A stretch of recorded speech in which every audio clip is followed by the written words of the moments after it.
Okay. This is an interview at the New York State Military Museum, Saratoga Springs, New York. It is the 25th of November, 2003, approximately 10:30 a.m. Interviewers are Mike Russert and Wayne Clark. Could you give me your full name, date of birth, and place of birth, please? I'm Charles W. Merriam, Jr., born 1924 in Schenectady, New York, Ellis Hospital. Okay. What was your educational background prior to entering the service? A high school graduate of Knott Terrace High School in Schenectady. Okay. Do you remember where you were and your reaction when you heard about Pearl Harbor? Yes, I was a high school student back in '41, and I recall talking to my cousin who was a doctor, and he was saying that this is just a little blip in the imagination of people. We'll be through this thing in 6 months. Well, he was so wrong. He became a medical doctor in the service and served, I guess, 3 or 4 years. And he showed how wrong he was. It lasted over 3 years, as you know. Okay. Do you remember your personal reaction at all? Did you have a personal reaction?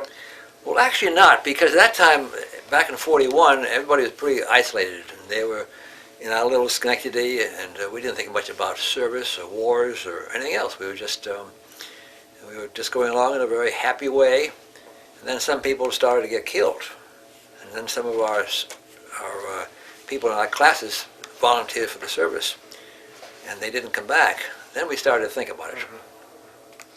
Okay. Did you enlist or were you drafted? I enlisted. Why did you select the Navy? Well, the Navy had a choice.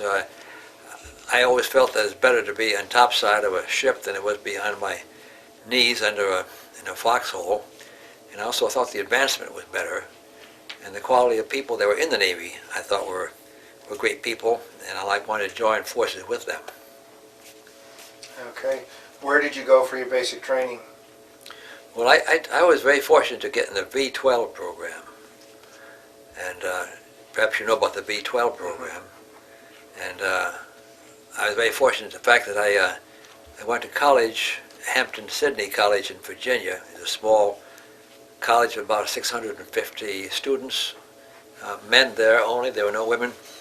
And back in those days, the Navy found out that they were very short of officers. The Navy was expanding tremendously, and so what they did, they initiated this program called the V-12 program. And it was a very excellent program.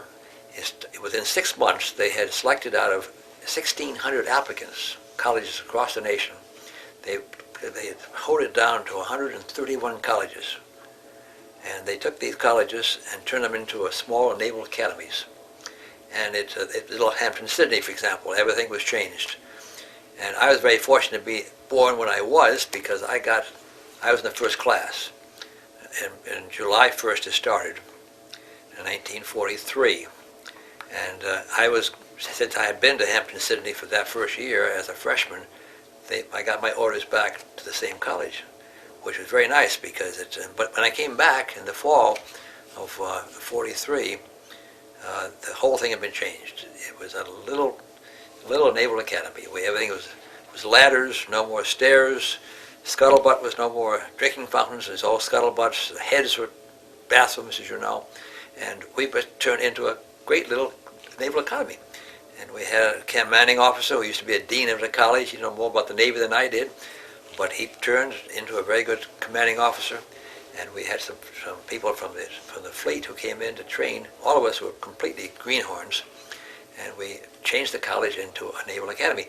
So that was an officer's training program that I was very fortunate to be able to get into. So that's part of my education starting from my college. So when I was called back, I became a sophomore, but they made it into we weren't called 90-day wonders back in those days because it took over a year to get your commission. And then you were trained with the naval history and naval subjects as well as long college subjects. They wanted educated people to become officers. They didn't want just a draftee.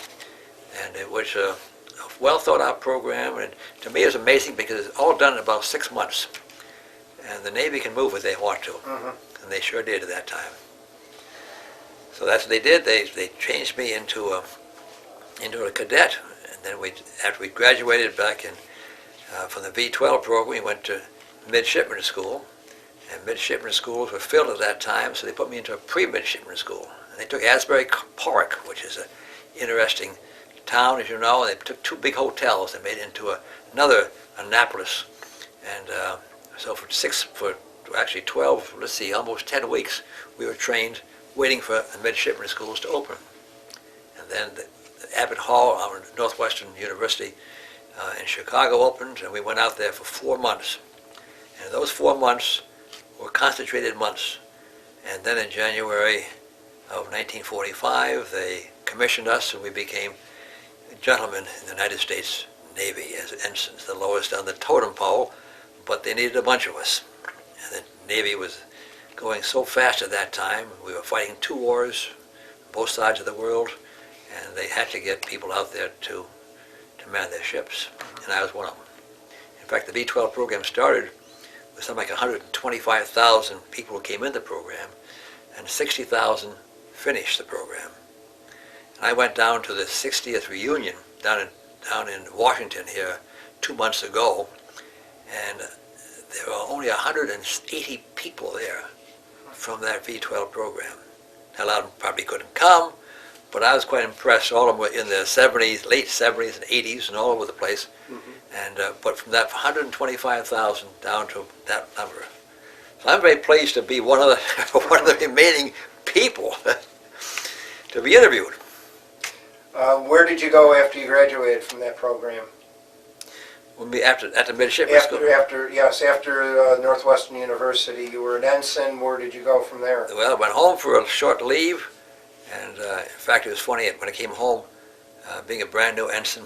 Union College down here had a V-12 program, and my mother wanted to show me off, and so she asked me to go down to watch me be saluted, because all these V-12 had to salute any officer, you know, and I got tired just saluting back and forth, but it was fun.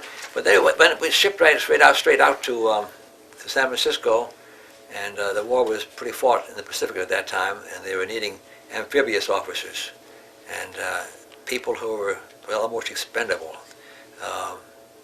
So I was shipped to Pearl Harbor and waiting for my ship and my orders.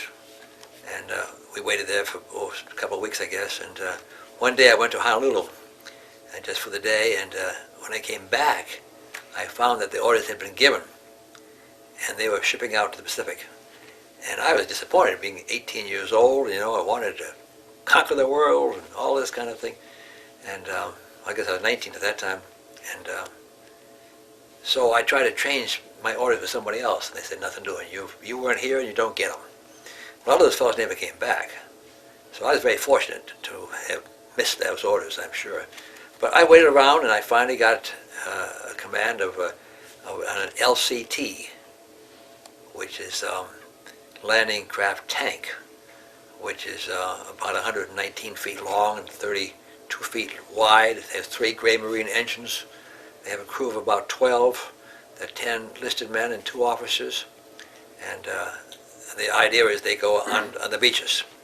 In fact, the LCTs fought in every battle we had during the Second World War in Europe and the South Pacific. And it was a very, very slow craft. It went 9 knots, no, 7 knots, and it had a forward draft of about 1.5 foot, aft back was about 3 feet, and it carried about 6 30-ton tanks. The whole thing weighed only 285 tons, fully loaded, and they were carried topside of an LST, which is landing ship tank, as you probably know, and actually LST was about 350 feet long, and the idea would be take it into a battle zone, and you tip the LST about 11 degrees to starboard, and you slide right off these great big greased runways, and then you go on your own. And then sometimes they were shipped across the seas by 3 pieces, and then they're reassembled at the place of entry. So that's what I got. My first command was executive officer of the LCT on topside of the LST. And that was leaving Pearl Harbor. What month was that? This was in, let's see, this is back in 45, probably April, something like that, in 45, maybe a little before that time. And but then I got on top of this LST, and I had nowhere to go except where they went. And it so happened that my LST, 997 as I recall, became the flagship of a bunch of LSTs. And then we were in charge of a commander who was from the United States Naval Academy. It was quite a resentment between our reserve officers and Naval Academy. And this fellow was a regular officer in the United States Navy, and we were just reserve officers. So he shipped us back to Seattle, the whole flotilla of LSTs. Of course, I had to go along with him. In some ways, that saved my life, too. And he didn't want to go back to the South Pacific. He'd been there. He didn't want to go there again. I don't blame him. He was tough out there. So I always had to go right along with him, and I did. And then finally, we reversed traces and went to the South Pacific. But I'm very fortunate. I got to these battle zones just after they had happened, which is very good because LSTs and LCTs are expendable. And if they get their equipment on the shore, that's fine. If they get off with their anchors to stern, that's profit for the Navy. And there were 70 LCTs lost during the war. And I can see why, because they were pretty slow and they were good targets. In fact, the LSTs were called large, slow targets. And they didn't go more than about 12 or 13 miles an hour. And so that's what we did. So we went to the South Pacific, and it was interesting to see what these things, like the Philippines, and we visited some of the marvelous stories of the Pacific, like Saipan, and Tinian, Okinawa, Eniwetok, Johnston Island, all these places that you hear about when you read your history books of the South Pacific. And I got there just after most of the invasions, which is very fortunate. I mean, it wasn't my choice. I was on the top side of an LST, and I couldn't do anything else except go where they went. And they got orders from somebody else. So, from there on, well, then after that, finally, we went into Okinawa, and then I found on the internet the other day, I hadn't forgotten where I was, but I was in Saipan in August of 1945 on VJ Day, when Japan was conquered. And it's interesting because I had forgotten where I was, but we were prepared for the invasion of Japan. And a lot of people have asked me about the atomic bomb, how terrible it was, and it was. But you know, it saved my life, I'm sure, and it saved probably 1 million other lives. People don't realize that by the dropping of that atomic bomb, we saved the war from going on and on and on. And it was interesting about the atomic bomb. I have a book here about LCTs in action. The Indianapolis, you perhaps recall, was sunk. It was the last major ship that was sunk back during the Pacific War. And they thought the things were winding down. They didn't have any escorts. And the captain was court-martialed because he didn't zigzag. And it was an unfortunate thing because the Japanese submarine commander who sank that ship, he came and testified in favor of the captain. He said, I don't care if he had zigzagged, I still would have gotten him. Well, as it was, that ship was assigned from San Francisco to Tinian, and its main mission, going at flank speed of 22 knots, the assignment was to take the atomic bomb to Tinian Island. And the Tinian is in two parts. One was a great big crate that they lashed down, and the other thing was the small thing about yay big that they could carry. And the two together would make the atomic bomb. And the nice thing about it, I remember it because of the LCT. The Annapolis was out in the harbor. They couldn't get inshore, so they assigned an LCT to pick up the atomic bomb. And the atomic bomb was carried into Tinian Island. And it wasn't armed on Tinian Island because if they had armed it and it had exploded, Tinian Island would have been gone. So they armed that atomic bomb in the air on the way to Hiroshima, which is sort of interesting, I thought. But the LCT had a big part in getting and of course the Indianapolis was sunk, as you know, and 800 men were lost, and they weren't found for 4.5 days. And it was one of the tragedies of the lack of communications during the end of the war. And nobody even missed the ship, for all those days. And being a capital ship like that, it was inexcusable. And the poor captain was, later on, I think he was court-martialed, but then he finally committed suicide. And he was one of the few that was saved. I think the 350 men were saved on that ship. But the LCT had a part in that atomic bomb. Then after that, it went on to Okinawa, and we were ready for the invasion. Many ships were sunk during that invasion because of the kamikaze suicide planes, which was a new thing back in those days. We didn't have suicide. Now, right today, it's common practice to have suicide people. But back in those days, it wasn't. It was a very unusual thing, and they did it for the emperor. And these fellas were dedicated people. They did it for the emperor. I recall one fellow who was a suicide pilot, and he came over to Okinawa, and he had his funeral already back home, and he had been buried as far as they were concerned, and he missed his target, and he landed. He was embarrassed. I mean, he lost face. Of course, he saved his life, but he could never go home again because he hadn't done what the emperor had asked him to do. So those fellows were tremendously hurtful to us. I recall seeing the Franklin coming into Pearl Harbor, which had been hit. It was a aircraft carrier that had been hit by suicide planes. Terrible destruction. And those fellows did a lot of damage to us back in those days. But anyway, we went out to Tokyo, and I was still topside of the LST. My number was 605. And I thought I could ride the rest of the war on the top of an LST. And if we came out of Tokyo Bay, we got orders to dump us. And we dumped. And there we were on our own. And it was a great feeling to be on your own. And then then our duty was to occupy Japan. And then after a while, there became an opening for me to be skipper of 1345, another LCT. And I took over as skipper of the LCT, and we spent the rest of the war, well, the war was over by that time, but we spent the rest of my Navy time going back and forth, ferrying all kinds of supplies that you needed from these cargo ships and hospital ships, and all over Tokyo Bay into Yokohama. And we were stationed at Yakusa, which was the big naval base of the Japanese Navy. It was a very interesting time for me as I grew up. I had a crew, most of them, a lot of them were older than I was. I was only 21 at that time, but I had the responsibilities of running this LCT. And I recall the first time I met these fellows on my crew, I said, I don't know how to run these gray marine engines. I don't know how to signal. I don't know how, but let's do it as a team. Let's work it as a team. But I got to tell you one thing. If I tell you hard right rudder, I mean it, because it's my neck if we go in the rocks.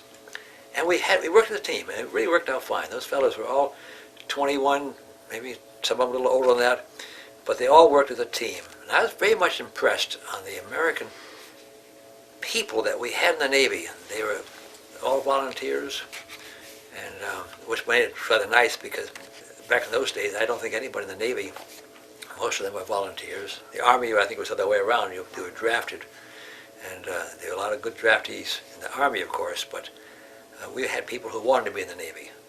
And so I had a quite experience on running an LCT, and we had a lot of good experiences in Tokyo Bay. I recall we climbed Fujiyama one time, some of the crew members.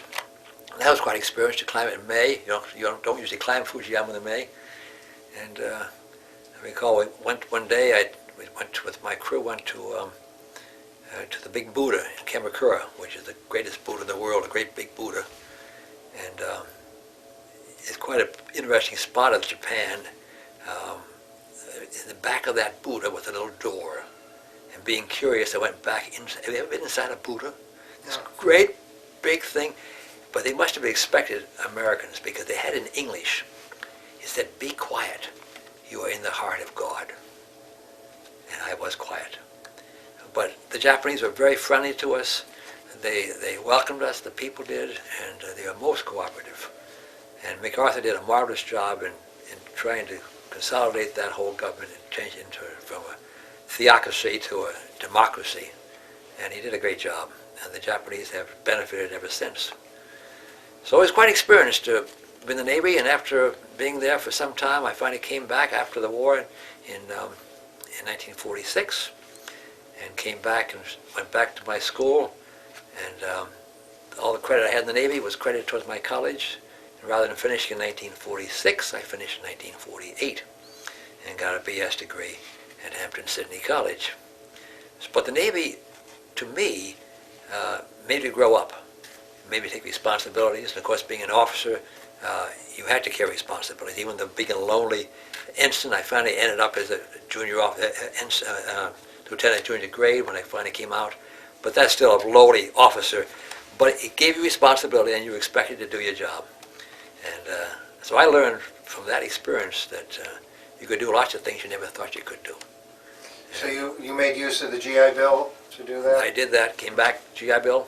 Did you ever use the 5220 Club? I did. We all did. That's what kept us alive. It wasn't that much money, but it was a lot of money in those days. And but to have our college paid for was fantastic. And it's back in those days, like Hampton-Sydney College right now, I think it's something like $30,000 a year to go to that same school. And back in those days, even when I first started, I think it was $500 a year for everything. And so how things have changed. But the GI Bill, I have great regard for them and what they did for many of us. It saved our lives and put us back with the folks that didn't go to the war, who made a lot of money during the war. It made us on equal par, I think. We got an education out of the government, which was wonderful. Did you join any veterans organizations? Have you ever joined any? Never did. After that, no, I didn't. I was going to keep on the reserve, but I joined my dad in the insurance business, and he was getting on in age, and I figured that I couldn't really take those 2 weeks. In some ways, I wish I had now, because I probably could have gotten a little pension out of it, and it could have kept the experience. I also might have been recalled for the Korean War, and I felt I had to stay pretty close to home at that time to help my dad in the insurance business, and I think I made the right decision. But I didn't join any of the veterans. Now, I know you said you have been back for some reunions. Did you stay in contact with anyone that was in service with you? Yeah, I stayed with several of my crew members. A lot of them died, and which seems always shocking when they're all my age. But yeah, a lot of them have died, and they went their own ways, of course. But we had a very good relationship. I think it's. I recommend that person be in the service just for the discipline of it. If anything, it makes you realize that somebody has to give you orders, and you got to be able to take orders to give orders. I guess they kept on saying in midshipman school. And you got to be humble. You can't be just because you have a stripe on your sleeve doesn't mean a thing, because you're responsible when they give you that stripe. Okay. Did you have some things to show us, or? Oh, I just had some interesting. I thought some. When I don't know, photographs that you carry out. You know, you have a. If you just hold them like right in front of you here, Wayne will be able to focus on them with the camera. Well, okay. Well, here, for example, here's part of the. Here's an LCT. An LCT is. This is part of my crew. This is back in Christmas of in the 40s, I think it was 45, in Tokyo Bay. Were you in that picture or no? No, I wasn't in that picture. Okay. I just took a part of my crew, and the kind of things we carried everything from, and our crew members there, we were carrying 3-inch guns or 5-inch guns here from probably a destroyer or some other ship, carrying it back to a cargo ship to take back to the States probably. And that's some of the things we were carrying. Well, here's a picture of, I'm on with the necktie on, I'm on without the hat. That's my executive officer, a fellow named Dick Clark from West Virginia. He and I ran the 1345 in Tokyo Bay, and he was a pretty informal kind of thing. We didn't dress up a lot because we were the scrubs of the Navy. there's this in the galley where we had some of the crew, and we had a little pet dog who was killed, by the way. He got squashed in the steering mechanism on board ship, and he got squashed. But he was a great pet. And in fact, we adopted a Japanese little boy as our mascot and took care of him for a while during the war. He was the first one I served on the 605, and that's in Tokyo Bay outside of Yokosuka, naval base, going along at a top rate of about 6 or 7 miles an hour. Okay. And that was another picture of a crew that was the skipper who taught me how to run an LCT, a fellow named J.P. Morgan. And J.P. told me how to come alongside of a ship, and you have to always watch out because you had your conning tower on your right-hand side of your ship. If you came along a cargo ship, you'd knock it off. You'd knock off your conning tower, and so you had to be very careful of that kind of thing. But I recall going on the St. Paul, the SS St. Paul one time, along with my LCT, and it was a high wind. We had a very sharp bow, and we couldn't control it. We had a lot of freeboard on these LCTs, and I came right along as best I could, and we scratched the whole side of the St. Paul. And I can recall that deck officer up there screaming at me and saying, "You've scratched my ship." I said, "Sorry, it's the wind." And but we were very informal, and we kept our ships. They were all painted camouflaged. We kept them up. They were clean, but they were very informal. When you go along the side of a destroyer or a battleship or something that's front of the line Navy, we were considered the scows. Well, that's maybe true, but we carried all the cargo the Navy had. And in fact, this book is some interesting book about every LCT that fought in the wars all across the world, from the Aleutian Islands to Europe to the South Pacific and in Japan. And it's quite interesting how many LCTs were built and maintained their usefulness in the Navy. So I was glad to be in the part of that service, because I think I would have been very unhappy to be an officer on a destroyer or on a battleship. You would just be a number. This way you had a crew to take care of, and you seemed to accomplish quite a lot. And I think all our crew members went away feeling that we had being fair with them, and the discipline problem was nil as far as I was concerned, because we had worked as a team. And that's what I think was. I had to do the same thing when I came back in the business world. I told my people who worked for me, I said, "You don't work for me, we work together." And I learned that from the Navy. And you get a lot more cooperation out of that, and it's a lot more fun to live life that way. Okay. Well, thank you very much for your Thank you. interview. So, thank you.